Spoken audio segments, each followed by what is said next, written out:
दोस्तों इस वीडियो में हम एनपीएस यानी नेशनल पेंशन स्कीम को डिस्कस करेंगे। एक ऐसी स्कीम जिसमें हम जो भी पैसा जमा कर रहे हैं वो हम सीधा सीधा भारत सरकार के पास पैसा जमा कर रहे हैं। यानी एक तरह से जितना भी पैसा मैं इस स्कीम में जमा करूंगा वो पैसा मेरा 100% सेफ है, क्योंकि मैं सीधा सीधा इंडियन गवर्नमेंट के पास ही अपना पैसा जमा कर रहा हूं। एक ऐसी स्कीम जिसका उद्देश्य ये है कि आप अपनी अर्ली लाइफ में यानी अर्ली एज में इसमें कुछ ना कुछ पैसा इन्वेस्ट करो, और जब आप रिटायर हो जाओगे तो उस टाइम पर आपको जो भी पैसा आपने जमा किया है उसमें से एक तरह से 60% जो पैसा है वो आपको लमसम मिल जाएगा, और 40% जो आपका पैसा है वो धीरे धीरे करके हर महीने करके सरकार आपको लौटाती रहेगी। इस स्कीम का मेन उद्देश्य यही है कि जब आप रिटायर होगे उस एज में, जब एक तरह से आपको अपने बच्चों के ऊपर निर्भर ना होना पड़े और किसी भी रिश्तेदार के ऊपर ऐसी अपनी डिपेंडेंसी ना बनानी पड़े, यानी आप एक तरह से सेल्फ डिपेंडेंट बन जाओ, आपकी जो ओल्ड एज होगी वो बहुत सुकून से कट जाए। इस स्कीम का यही उद्देश्य है। अब यहां पर 2004 तक इस स्कीम को सिर्फ और सिर्फ जो गवर्नमेंट एम्प्लॉयज हैं वही इस स्कीम को ओपन करवा सकते थे, लेकिन साल 2009 में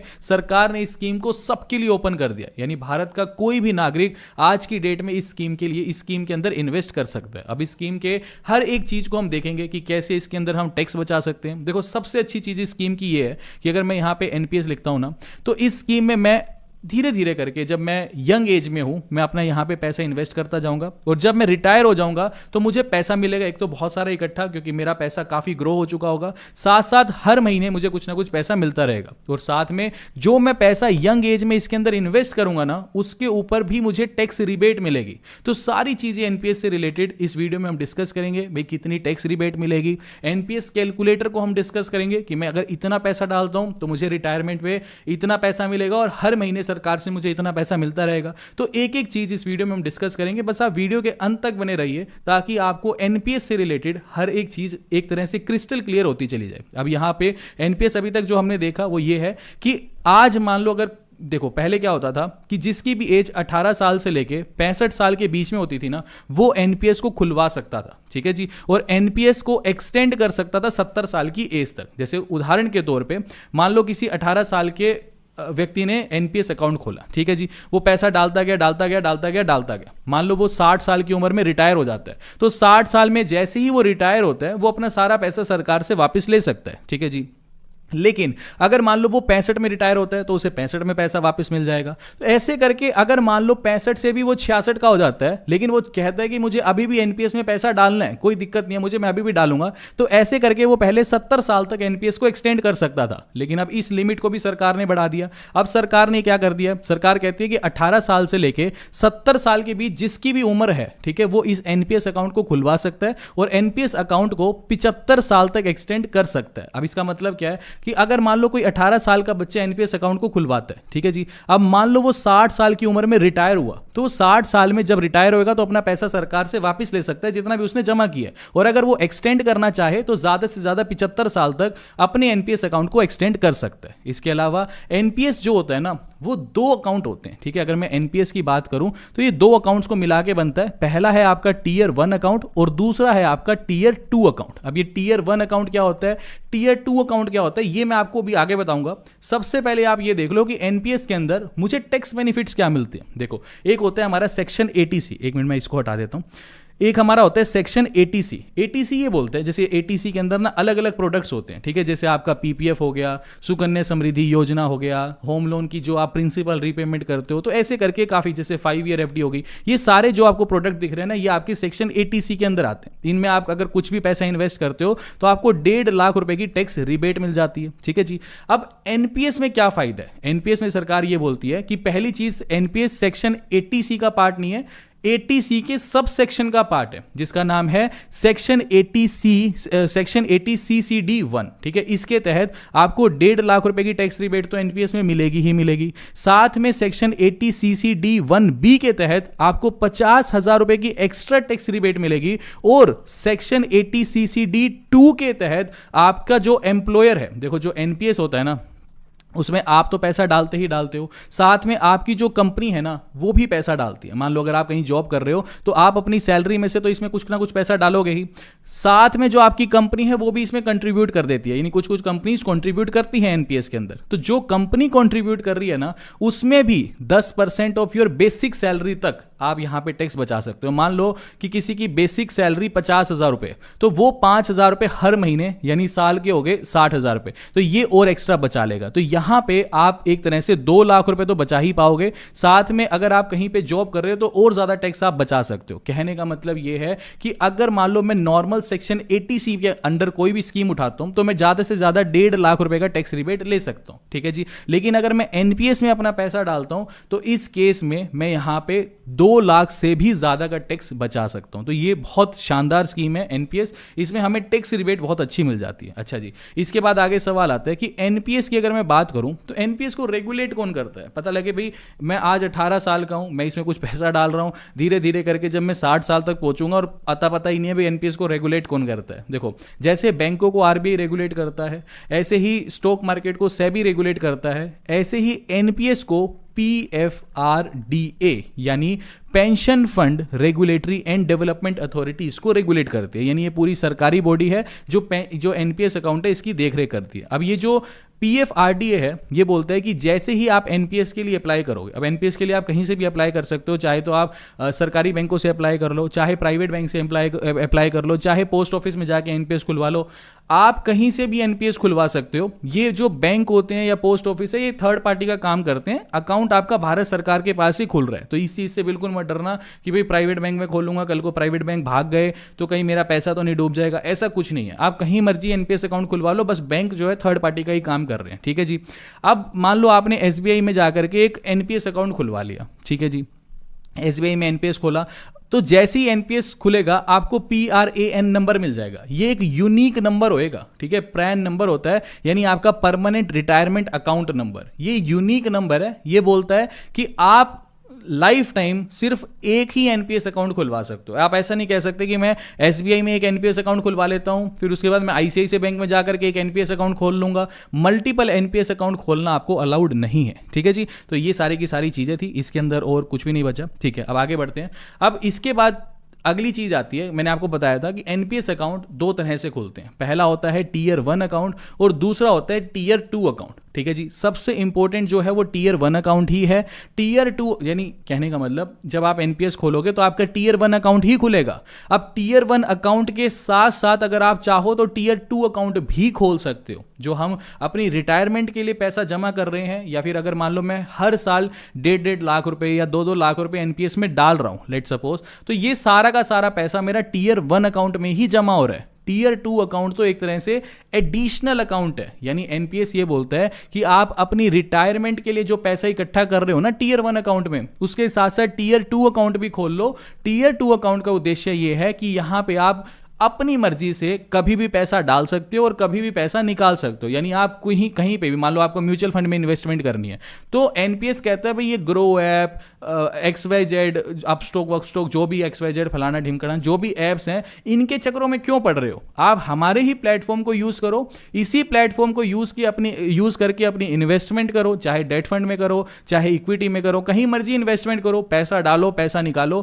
भाई एनपीएस कहता है भाई आप 2-4 प्लेटफॉर्म्स के चक्कर में क्यों पड़ते हो, हमारे यहीं पे ही टीयर 2 अकाउंट आप खोल लो। भाई टीयर 1 अकाउंट तो आपने खोल ही लिया है, रिटायरमेंट के लिए तो आप पैसा जमा कर ही रहे हो, साथ में टीयर 2 अकाउंट को भी खोल लो, पैसा कभी भी डालो, पैसा कभी भी निकालो। तो ये बस इसका एक मकसद है। आप चाहो तो इसे खुलवा सकते हो, आप नहीं चाहते तो इसे नहीं भी खुलवाओ, आपकी चॉइस है, ठीक है जी। अब टीयर 1 अकाउंट के अंदर ना आप पैसा ऐसे नहीं है कि जब आपका मन करे तब निकाल लिया, ऐसा कुछ भी नहीं है। पहली चीज तो 10 साल से पहले तो आप पैसे को हाथ भी नहीं लगा सकते।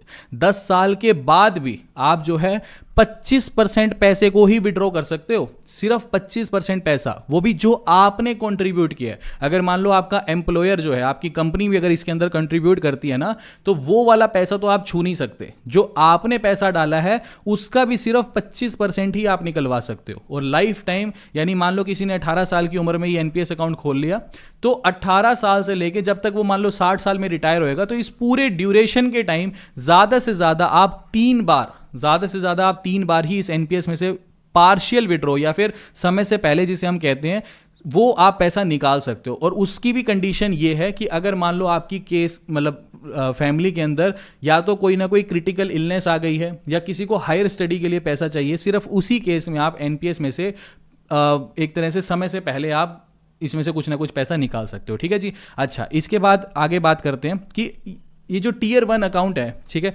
इसके अंदर मान लो किसी ने 18 साल की उम्र में ये अकाउंट खोल लिया, ठीक है जी। अब ये मान लो 60 साल की उम्र में रिटायर होएगा। अब ये हर साल काफ़ी पैसा डाल रहा है, मान लो 1.5 लाख रुपए, 1.5 लाख रुपए ये डालता जा रहा है। एक बात आती है दिमाग में कि अगर मान लो इन बिटवीन किसी की, मान के चलो कि 50 साल की एज में लाइफ खत्म हो जाती है, ठीक है जी, तो उस केस में इसने जो इतना सारा पैसा इकट्ठा किया है वो पैसा कहाँ जाएगा? तो इस केस में एनपीएस बोलता है कि आप 3 नॉमिनी बना सकते हो, एक भी नहीं, 3 नॉमिनी बना सकते हो आप। और जो आप 3 नॉमिनी बनाओगे, जैसे मान के चलो कि एक मेल है लाइफ, ठीक है जी, लेट सपोज करते हैं, ठीक है, इसकी वाइफ है और 2 बच्चे हैं, चाइल्ड 1 और चाइल्ड 2। मान लो ये तीनों को नॉमिनी बना दिया इस बंदे ने, ठीक है। ये बंदा ये भी सेलेक्ट कर सकता है कि किसको कितने परसेंटेज ऑफ पैसा मिलेगा। जैसे ये कह सकता है कि मेरी वाइफ को 50% पैसा मिलेगा अगर इसको कुछ हो जाता है तो, और मेरे दोनों बच्चों को 25% पैसा मिलेगा। तो ये वाला ऑप्शन भी ये एनपीएस देता है कि आप नॉमिनी तो सेलेक्ट करो ही करो 3, नॉमिनी को, हर नॉमिनी को कितना कितना परसेंटेज आपको आप देना चाहते हो वो ऑप्शन भी आप यहाँ पे सेलेक्ट कर सकते हो। तो इतना ये मतलब ऑप्शंस आपको देता है, ठीक है। अच्छा, एक चीज आती है कि ठीक है ये ऑप्शंस वगैरह सब कुछ देता है, जो आप पैसा एनपीएस में इन्वेस्ट करोगे वो किस तरह से इन्वेस्ट करोगे। देखो यहां पे ये बोलता है कि आप 3 तरीकों से इन्वेस्ट कर सकते हो। पहला है, मान लो कि मैं 1.5 लाख रुपए हर साल एनपीएस में इन्वेस्ट करता हूं, ठीक है जी। तो एनपीएस में मैं इक्विटी में भी इन्वेस्ट कर सकता हूं, मैं कॉर्पोरेट बॉन्ड्स में भी इन्वेस्ट कर सकता हूं, और मैं गवर्नमेंट सिक्योरिटीज में भी इन्वेस्ट कर सकता हूं। पहली चीज तो ये समझो, इक्विटी का मतलब है कि ज्यादा रिस्क मैं ले रहा हूं तो रिटर्न्स भी ज्यादा मिलेंगे। ऐसे ही कॉर्पोरेट बॉन्ड का मतलब है कि मैं ठीक ठाक सा रिस्क ले रहा हूं, मुझे ठीक ठाक से ही रिटर्न्स मिलेंगे। और गवर्नमेंट सिक्योरिटीज का मतलब है कि मैं रिस्क ले ही नहीं रहा और मुझे रिटर्न्स भी बहुत कम ही मिलेंगे। अब ये मेरी चॉइस है, अगर मुझे बहुत डर लगता है, मैं रिस्क नहीं लेना चाहता, तो मैं ज्यादा पैसा गवर्नमेंट सिक्योरिटीज में भी डाल सकता हूं। यानी कहने का मतलब कि मेरी चॉइस है कि मेरा जो पैसा मैं एनपीएस में इन्वेस्ट कर रहा हूं, मैं क्या चाहता हूं कि मेरा पैसा कहां निवेश हो, क्या वो इक्विटी में निवेश हो, क्या वो कॉर्पोरेट बॉन्ड्स में निवेश हो, या फिर वो गवर्नमेंट सिक्योरिटीज में निवेश हो। तो ये मेरी चॉइस है। इसमें भी आपको ना 2 चॉइसेस मिलती है। पहली है आपकी एक्टिव चॉइस, दूसरी है ऑटो चॉइस। एक्टिव चॉइस का मतलब है कि आप बताओगे, मतलब एक तरह से पीएफआरडीए को आप बताओगे कि आप कितना पैसा चाहते हो कि एनपीएस में जो आप पैसा डाल रहे हो, आप कितना चाहते हो कि वो इक्विटी में निवेश हो, कितना आप चाहते हो कॉर्पोरेट बॉन्ड में निवेश हो, और कितना आप चाहते हो गवर्नमेंट सिक्योरिटी में निवेश हो। लेकिन एक चीज यहां पे ये ध्यान रखना कि किसी भी पॉइंट ऑफ टाइम पे आप इक्विटी के अंदर 75% से ज्यादा निवेश नहीं कर सकते। मतलब आप ऐसा नहीं कह सकते भी 100% पैसा इक्विटी में डाल दो और इन दोनों में 0% डाल दो, ऐसा नहीं कह सकते। 75% से ज्यादा आप इक्विटी में निवेश नहीं कर सकते। और उसकी भी एक पूरी प्रॉपर टेबल दे रखी है, नीचे देखो यहां पे लिखा हुआ है कि जब आपकी एज 50 साल है तो 50 साल तक की एज, जब तक आप 50 साल के नहीं हो जाते, यानी जब आप 50 साल के हो जाओगे ना, तब तक ही आप ज्यादा से ज्यादा 75% इक्विटी में डाल सकते हो। लेकिन जैसे ही आप 50 साल से ऊपर की उम्र में जाओगे, जैसे आप 51 साल के हो गए, तो धीरे धीरे करके आपको अपना पैसा इक्विटी में कम करना पड़ेगा। तो अगर आप 51 साल के हो गए तो इस पॉइंट ऑफ टाइम पे आप 72.5% से ज्यादा निवेश नहीं कर सकते। 52 साल के हो गए तो आप 70% से ज्यादा इक्विटी में निवेश नहीं कर सकते। ऐसे ही जब आप 60 साल के हो जाओगे ना, तो इस पॉइंट ऑफ टाइम पे आप 50% से ज्यादा पैसा इक्विटी में निवेश नहीं कर सकते। और दूसरा ऑप्शन आपको मिलता है ऑटो चॉइस का। इसका मतलब यह है कि आप टेंशन फ्री हो जाओ, एक फंड मैनेजर आपको मिल जाएगा पीएफआरडीए की तरफ से। जो भी आप पैसा डालोगे वो फंड मैनेजर अपने हिसाब से, अपनी सूझबूझ के हिसाब से आपका जो पैसा है वो मार्केट में निवेश कर देगा। तो आप बिल्कुल रिलैक्स हो जाओगे, इतना आपको दिमाग लगाने की जरूरत नहीं पड़ेगी। अब आखिरी सवाल एक ये आता है कि ठीक है, चलो सारी चीज समझ आ गई, एनपीएस में निवेश कैसे होएगा, ऑटो चॉइस है और एक्टिव चॉइस है, दोनों चीजें समझ आ गई, ठीक है। अब मान लो एज आ गई है रिटायरमेंट की, लेट सपोज कोई 60 साल की उम्र में पहुंच गया, रिटायरमेंट का टाइम आ गया, उसने रिटायरमेंट ले ली, तो उसके पास 2 ऑप्शन मिलेंगे। पहला ऑप्शन तो ये है कि एनपीएस को एक्सटेंड कर लो, चाहे तो वो 75 साल तक एक्सटेंड कर सकता है, भाई अभी मैं कंटिन्यू ही रखूंगा, अभी मैं ठीक हूं, मैं धीरे धीरे करके और पैसा भी डालना चाहूंगा तो मैं धीरे धीरे डाल दूंगा। दूसरा ऑप्शन आता है कि इसको विड्रॉ करेंगे, ठीक है जी, 60 साल के हो गए, रिटायर हो गए, अब इस पूरे पैसे को हम विड्रॉ करेंगे। इस केस में जो पीएफआरडी है वो ये बोलते हैं कि 60% जो पैसा है वो तो हम आपको सीधा सीधा दे देंगे लमसम। भी मान लो किसी का 1 करोड़ रुपए इकट्ठा हो गया, ठीक है जी, तो इसमें से 60 लाख रुपए तो आपको मिल जाएंगे इकट्ठे, टैक्स फ्री, ठीक है। इसमें ना आपको एनपीएस में ट्रिपल ई का बेनिफिट मिलता है, एग्जेम्प्ट एग्जेम्प्ट एग्जेम्प्ट, यानी जो पैसा आप एनपीएस में निवेश कर रहे हो वो भी टैक्स फ्री है, जो पैसा आपका ग्रो हो रहा है वो भी टैक्स फ्री है, और जो आप पैसा निकालोगे लमसम वाला वो भी टैक्स फ्री है। यानी ये जो 60 लाख रुपए आपको लमसम मिल गए, इस पे कोई भी टैक्स सरकार नहीं लेगी, आपको सीधे सीधे मिल गए। इसके बाद जो 40% पैसा है ना, उसकी सरकार बना देगी किस्तें, यानी कि आप जब तक जिंदा हो तब तक आपको इसकी किस्तें मिलती रहेंगी, ठीक है जी। अब इस केस में एक सवाल आता है कि ठीक है, मान लो मैं कोई व्यक्ति 60 साल का, अब आपने तो कह दिया जी 40 लाख रुपए यहां पड़े हैं, इस 40 लाख रुपए की किस्तें सरकार बना देगी। मान के चलो कि ये बंदा 62 साल की उम्र में जब पहुंचेगा और तब वो खत्म हो गया, ठीक है, तो उस केस में क्या होगा? तो उस केस में ये जो 40 लाख रुपए जब तक खत्म नहीं हो जाएगा ना, तब तक ये पैसा मिलता रहेगा, और इस 40 लाख रुपए के ऊपर भी सरकार ब्याज लगाएगी, टेंशन ना लो उस चीज की। ब्याज आपको कम से कम भी 7% के आसपास मिलता रहेगा। ये 40 लाख भी आपका सरकार के पास बड़े बड़े ग्रो ही हो रहा है। तो जब तक ये सारा का सारा पैसा ब्याज के साथ सरकार आपको नहीं दे देगी, आप उस चीज की टेंशन मत लो। अगर मान लो कोई 62 साल की उम्र में लेट सपोज खत्म हो गया, तो उस केस में भी वो 3 नॉमिनी बना के गया, तो जैसे जैसे उसने परसेंटेज तय किया कि वाइफ को 50% मिलेगा, तो जो इसको हर महीने पेंशन मिल रही है उसमें से 50% वाइफ के पास चला जाएगा और बाकी 25% उसके बच्चों के पास आ जाएगा। तो उस चीज की कोई दिक्कत नहीं है, जो किस्तें हैं वो आपके परिवार को मिलती रहेंगी, अगर इन केस जो एनपीएस होल्डर है, अकाउंट होल्डर है, उसको अगर कुछ हो जाता है तो, ठीक है जी। तो यहां पे इसके पास ये 2 ऑप्शंस थे, ठीक है, या तो इसको एक्सटेंड कर सकता था या फिर इसको पैसे को वापस ले सकता है, ठीक है जी। अब इसके बाद आगे बढ़ते हैं। इसके बाद अगला जो पॉइंट है हमारा वो ये है कि हमारा जो एनपीएस कैलकुलेटर है, एक बार हम उसे देख लेते हैं कि मैं कितना पैसा डालूंगा और मुझे कितने रिटर्न्स मिलेंगे। अब यहां पर एनपीएस कैलकुलेटर में सबसे पहले ये डेट ऑफ बर्थ दिखा रहा है, तो यहां पे मैंने अपनी डेट ऑफ बर्थ डाल दी 1994, ठीक है। इस हिसाब से 29 ईयर्स की एज हो गई। मान लो मैं हर महीने 12,500 रुपये कॉन्ट्रीब्यूट करता हूं, यानी साल का 1.5 लाख रुपये कॉन्ट्रीब्यूट करता हूं, और 60 साल की उम्र तक मैं कॉन्ट्रीब्यूट करना चाहता हूं, ठीक है जी। अब यहाँ पे उसके बाद ये बोल रहा है कि जो रिटर्न्स हैं वो 10% के मैं एवरेज एक्सपेक्ट कर सकता हूँ, क्योंकि मेरा पैसा 75% इक्विटी में भी इन्वेस्ट हो रहा है, तो यहाँ पे मैं एक्सपेक्ट कर सकता हूँ, ठीक है जी। और उसके बाद एन्युटी का जो रेट ऑफ इंटरेस्ट है, यानी कि जो मेरी हर महीने किस्तें बनेगी, कि जो मेरा 40% पैसा है उस पर मैं 7% का रेट ऑफ इंटरेस्ट एक्सपेक्ट कर सकता हूँ, ठीक है जी। अब यहाँ पे इस हिसाब से कैलकुलेटर के हिसाब से मैंने एक तरह से 29 साल की मेरी उम्र है और मैंने 60 साल तक इसमें पैसा निवेश किया, तो एक तरह से मैंने टोटल इन्वेस्टमेंट तो करी 46,50,000 रुपए की, और मेरे को जो रिटर्न मिलेगा 60 साल की उम्र में वो मिलेगा 3,16,00,000 और समथिंग। तो आप एक तरह से ये कह सकते हो कि एक अच्छा खासा रिटर्न मुझे मिल